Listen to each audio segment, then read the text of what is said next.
प्रगति online class के लिए तुम सबको स्वागत है। मैं तुम्हारा हिंदी टीचर रमेश हूँ।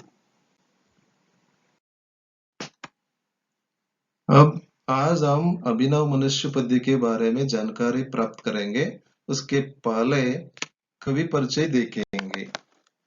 कवि रामधारी सिंह दिनकर जी का जन्म सन 1908 को बिहार प्रांत के मुंगेर जिले में हुआ।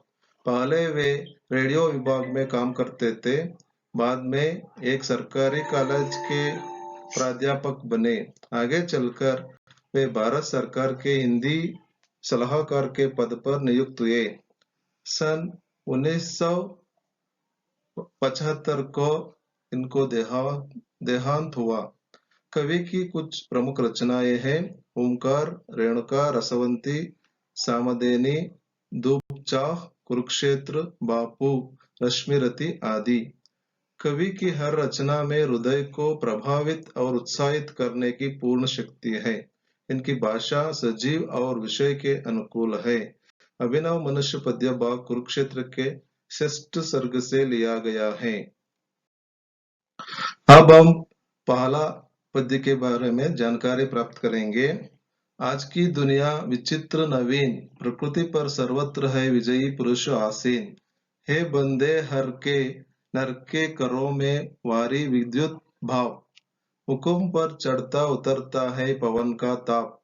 ये नहीं बाकी नहीं कहीं व्यवधान, लांग सकता नर सरित गिरि सिंधु एक समान। इसका अर्थ है, कवि दिनकर जी कहते हैं कि आज इस नवीन जगत का मनुष्य बड़ा ही विचित्र है। यहाँ के मनुष्य ने प्रकृति के हर तत्व पर विजय प्राप्त कर ली है। पानी, बिजली, बाप आदि सब मनुष्य के नियंत्रण में है। आज का मनुष्य पवन की दिशा को भी बदलने में सक्षम है। आज का मनुष्य नदी, पहाड़ और समुद्र को समान रूप से लांघ सकने में सक्षम है। अर्थात मनुष्य ने प्रकृति को अपने नियंत्रण में रखना सीख लिया है। दूसरा पद्य है, यह मनुज जिसका गगन में जा रहा है यान, कामते जिसके करों को देखकर परमाणु। यह मनुज जो सृष्टि का श्रृंगार, ज्ञान का, विज्ञान का, आलोक का आगार, योम से पाताल तक सब कुछ इसे है ज्ञेय।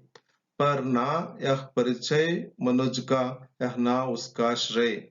इस पद्य का अर्थ है, वैज्ञानिक तरक्की के कारण मनुष्य खुले आकाश में वायुयान में बैठकर सैर करने लगा है। छोटे छोटे अणु परमाणु मनुष्य के हाथों को देखकर कांपने लगे हैं। आज का मनुष्य सृष्टि का श्रृंगार के रूप है। आज यही मनुष्य प्रकाश रूपी ज्ञान और विज्ञान का धाम कहलाता है। इस मनुष्य को आकाश से पाताल तक की सारी बातों की जानकारी है। दुर्भाग्य से यही मनुष्य मानव और मानव के बीच के स्नेह को नहीं समझ पाया है।